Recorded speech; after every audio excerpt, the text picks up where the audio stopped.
So good morning. Morning. Good morning, good morning. It's lovely to be back here. So many familiar faces. I want to offer something of what I think might be a challenge for some of us, not everybody. Because, you know, we've really been raised to think of nature in a kind of a pyramid hierarchy with humans at the top. And I'd like to offer a perspective that's much more about a circle. And what I'm going to ask you to be aware of as I share some thoughts and ideas this morning is, what if there is only one intelligence in everything? And what if we've kind of had this interesting idea that ours is the pinnacle of the expression this one intelligence has in the world? And what if science is finding out that's kind of not exactly true? What if science is sort of discovering that there is a mind-bending, mind-blowing expression of intelligence happening across the board in nature with many life forms that don't have a brain? You know, we're kind of brain-centric. If you have a big brain, you must be doing something interesting. There's kind of amazing research about non-brain life forms that are doing kind of amazing things too. And that's what I really wanted to share with you today, with the thought in mind that we want to explore how it feels not to be at the top of the pile. Because I think if we keep ourselves at the top of the pile, we can't really explore oneness. We can kind of explore oneness, but it stays an idea. If we know that everything we encounter is exactly the same thing in us looking at itself, it becomes a different experience of oneness. And I told you last time I was here, because I was on this is my theme, by the way, oneness and wholeness you'll always get from me. And I remember saying last time I was here that there isn't anything else. So when I started looking up some research on insects and plants and other non-cortical kinds of life forms, it changed my walk across Central Park every morning a lot, because I started to say, and this is where I want to talk about bringing oneness alive. Oneness dresses up in lots of different outfits. Some of them have 8 legs, some of them have 2, some of them have fins, some have feathers. And as I walk across Central Park now, when I know that the bird I see running along in the snow on the great lawn is the same intelligence I have looking through my eyes, looking back at me, when I see a bug somewhere, I now know, oh, wait a minute, that's the same life I am. It's just dressed up like this bug right now. It's changed the richness of my experience in every possible way. Now, I can sound wacky, so you'll have to make a little allowance for the wackiness I may share, but I have to say, looking at the research I want to share with you has forced me out of the pyramid and into a much deeper sense of, this is that intelligence just dressing up as a human being right at the moment. It has nothing to do with the level of intelligence operating.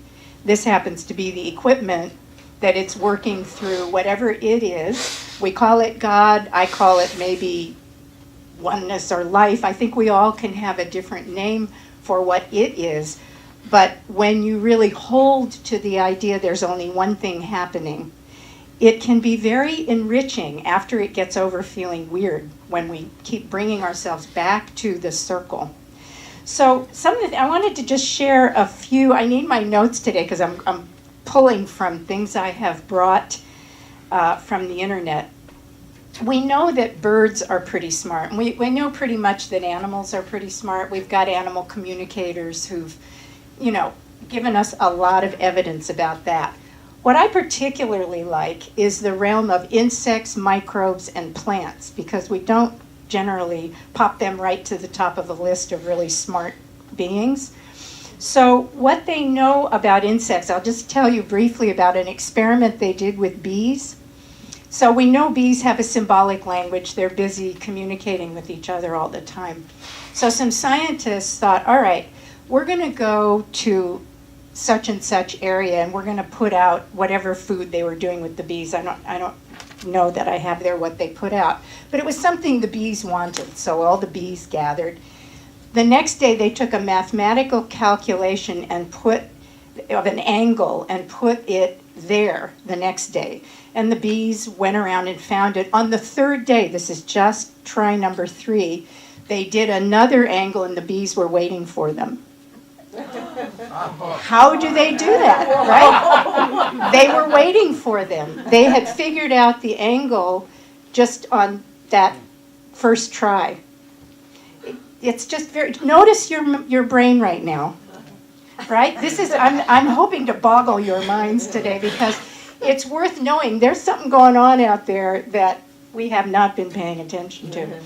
They, looking at termite mounds, if you take all the measurements and angles of a termite mound, we don't know how to build something that does what termite mounds do in terms of air conditioning and airflow and sturdiness of how those things stay up.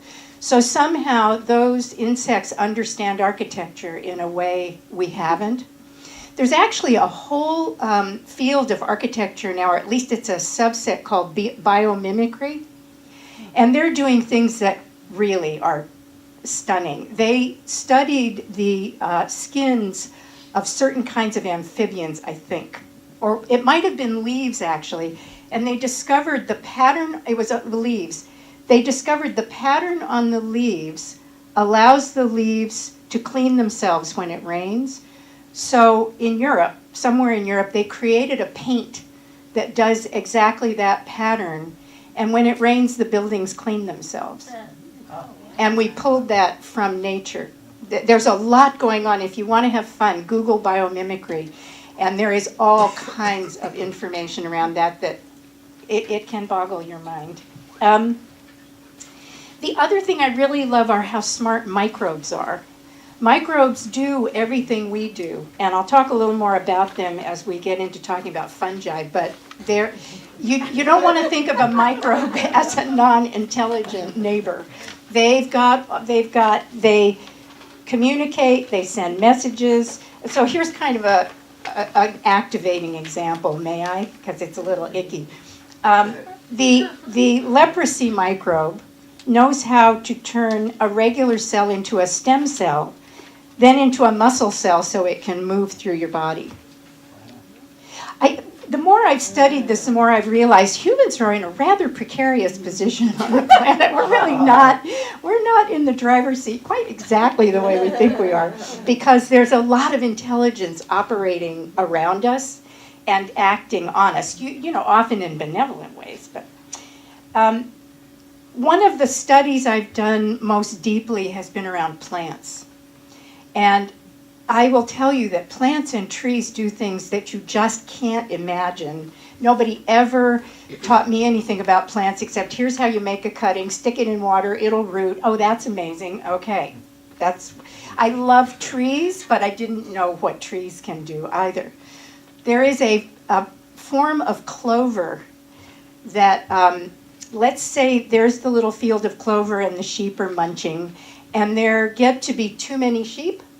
So the clover, plants do everything with chemicals. They're chemically based. They communicate with chemicals. They manage the environment with chemicals mostly. So when there are too many sheep grazing this clover, they start to produce a chemical that keeps the female sheep from having a complete pregnancy.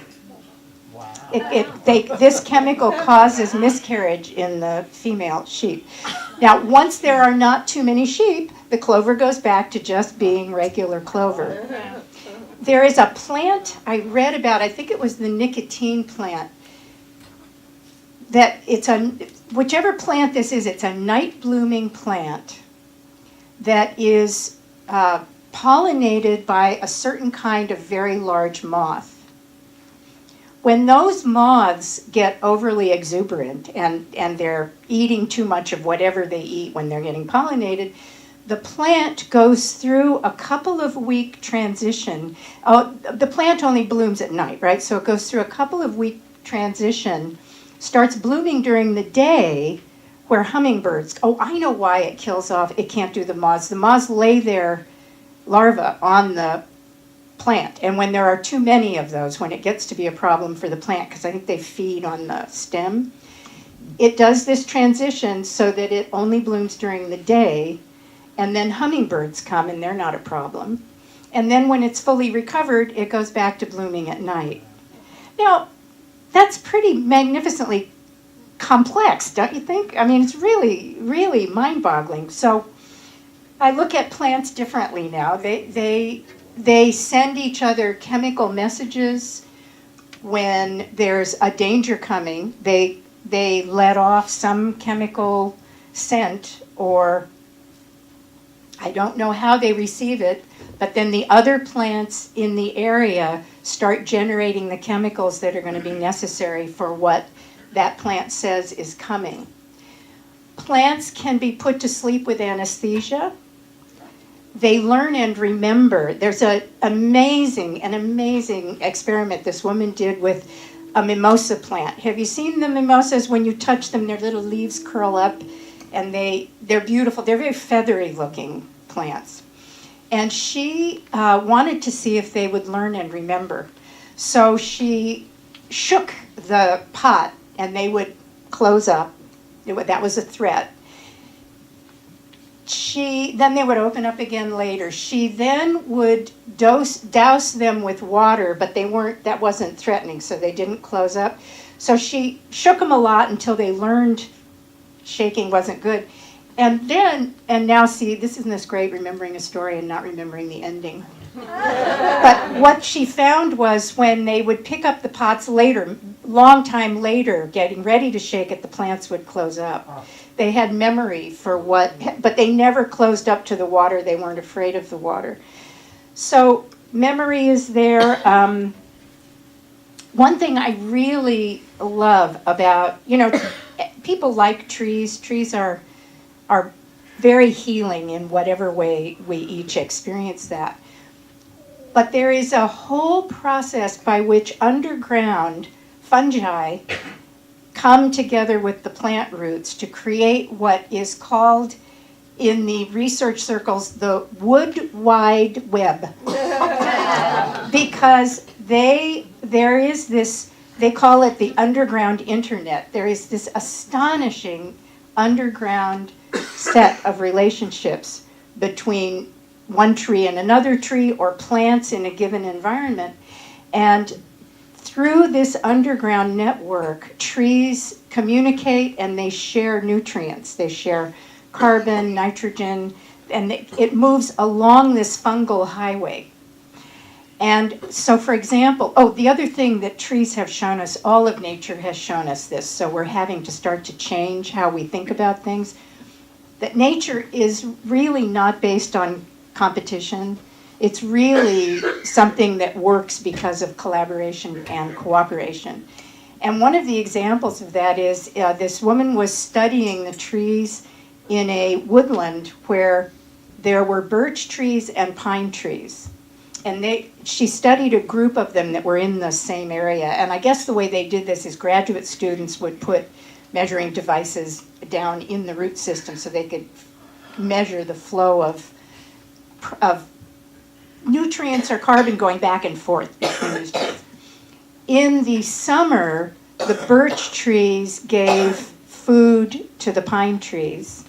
And in the winter, the pine trees gave food to the birch trees. And they did this every year, back and forth, weaving this relationship of mutual support. There are trees in the woods, and this is a problem actually with the way we're cutting down trees. We need the old trees, the old wise trees, because they are the mother trees. And what they do is they reach out very far to feed trees that can be miles away. It's a very big network. and we're kind of cutting down the mother trees, we're losing a major source of stabilizing the forests. But they are very reliable. They did some research. This is where I love having my mind boggled. They did research on finding out, they wanted to know if trees recognize kin. So they started tracking which trees got the nourishment first. And not surprisingly, kin gets fed first, and then other trees. So they did a research where they potted pothos, maybe, I don't remember what kind of plant. But they would put two plants in the same pot. When it was a kin plant, both plants would be very careful where their roots went. When they were not kin, one plant would try to grow and fill the whole pot. They weren't protecting non-kin, but they were very aware of not wiping out a plant, little seedling that was kin. Now, notice your body right now. Just notice what this is touching in you, to think about this one intelligence working in such intricate ways all around you all the time, but probably hidden, probably outside awareness. So can you notice how that feels to kind of just sense into what it's like to imagine that everything about you that makes you alive is part of something else. We just wear it differently. Actually, a scientist had said that a larger brain actually doesn't connote more intelligence. It might connote more landscape, more neural patterns that have to be in place, but not necessarily more. So just to feel into this, what does it feel like when you know that plants have certain neurotransmitters that we have that are moving through their bodies and that they draw on for their functioning and for keeping themselves alive and okay in the world and relating to each other? So does this feel all right? That we're just one example of this one intelligence working through us. That's why for me the bees are just mind-boggling, because that's figuring things out. Ants apparently also are really quite intelligent in how they go about doing things. Fungi, if you want to know more about fungi, there's a guy named Paul Stamets, Stamets. He's got some wonderful videos on YouTube that talk about how if we didn't have microbes and fungi on this planet, we would not be here, because it's microbes and fungi that create soil, and we need soil. What makes this planet different is it has soil, viable soil. So we want to be very respectful and mindful of the fungi and microbes that make our lives possible. That the fungi work also when the trees connect with the fungal network underground. As they connect with those fungi, the trees and plants' immune systems become stronger. They're healthier when they have this interplay of fungal presence. So let me see what else I wanted to be sure to say.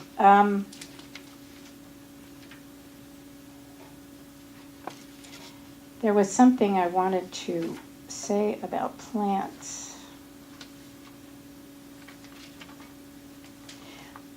This was a difficult one for me, because I really love plants and I have a lot of them. It was very difficult to read about how plants feel pain. That I didn't like so much. That was hard. It goes back to the Buddhist idea that there's no way you get through this life without hurting people or things, that we cause pain by being here, hopefully not on purpose. But they've done research around this, and they do know that plants feel pain, and they try to avoid what is painful. And I thought that was like, oh, every time now I take a little cutting, I'm very much aware of the indigenous way to say, I'm going to be doing this.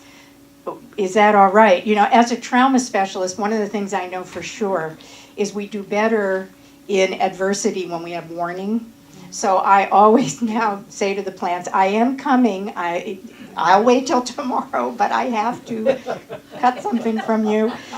And, you know, it's the nice thing actually about it, other than the distress of cutting this living thing I know feels pain, is when you're living in a context of oneness this way, other than the multidimensional stuff I've talked about before, where in my world I was raised in, we're never alone at all. It could be scary sometimes when I was little, but we're never alone. But in this world of oneness, of one intelligence, of everything in our environment actually perceiving in some way different maybe from how I do, you're actually never, ever, ever alone. Because everything around you is a brother or a sister of some kind. That you're encountering life, the same life that's living you all the time.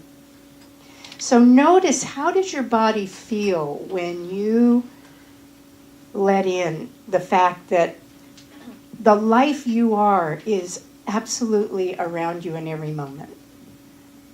We're here physically together so we can feel each other.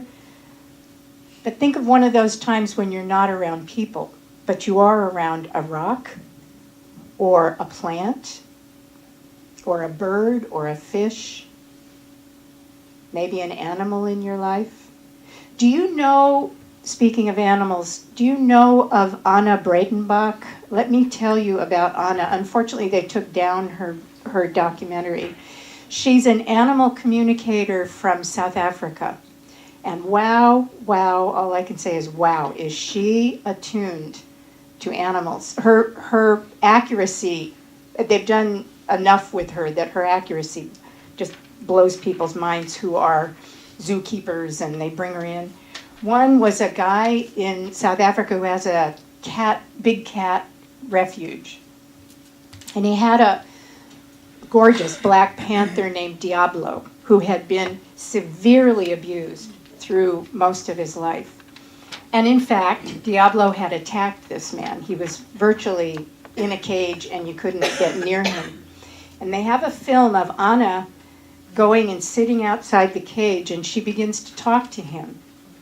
And right away you see that he's not snarling at her, and they have lots of pictures of what he does when someone comes near his cage. But the animals can feel her presence. And so she starts talking to him, and she says to this owner of this refuge, "This is a magnificent being." She got right away. This is a magnificent being, and the name Diablo, he does not like it at all. It's not a name he can live with. And he is never seen as the being he is. So she sat and talked with him, and he kept calming more and more. She asked him what would help, and he said a new name would help, and so he wanted to be called Spirit, and that became his name, Spirit. And so Anna has this long communing with him. She leaves, and for the first time in 6 months, this huge black leopard goes out of the back of the cage into the grounds that he has never gone in 6 months. And this man did not believe in her, this guy who ran that. He thought it was a bunch of hooey. And he started interacting with this cat. And he realized that the cat was actually communicating with him, saying thank you. And when he was saying this in the documentary, he's crying by now because he's so moved that this great being was locked in a cage and abused until he got it.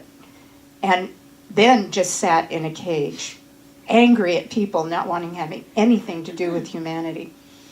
And you can probably find a clip about Spirit online, because is that there? Yeah. So I encourage you to look it up. It's a very moving story, and what struck me about it when I watched Anna, when she first connects with him, is she saw the being inside that black leopard suit. She didn't get fooled by the fur and four legs. She met the being who lived there. In fact, someday when they bring the documentary back, it's really worth watching because every animal she encounters, she sees. She's not seeing an animal. She connects with a consciousness in a way that you know that being, that intelligence looking back at her, knows it has been recognized. And that's what I would wish for all of us, that when we see any other living being. Now, I go farther. I'll tell you where I go. You may not want to follow. For me, all particles are conscious. Not conscious the way I am, but this is made up of particles of life. It feels like metal, right? But for me, I know that this is also living presence. So for me, everything is alive. I have many, many rock and crystal friends. You can take this as far or not as you want. But what I would wish for all of us is to live in a world of relatedness where we are never out of relationship with our source and with our shared community. That life is our shared community. So as I get ready to wrap up, I would really like to wish for every one of us a way to deepen this that resonates with who each of us is unique, right? Life doesn't really like to do too much other than diversity, so we're all unique. How to bring this to life in you, not only because it serves all of us as one life, but I promise you it can so enrich your everyday awareness to remember you are never outside the one that we are. There's a Joanna Macy quotation, I'm sure I've said it here before, but I'll close with it, where she says, "We are all part of a web of life out of which we cannot fall." And I wish that for all of us, and so it is.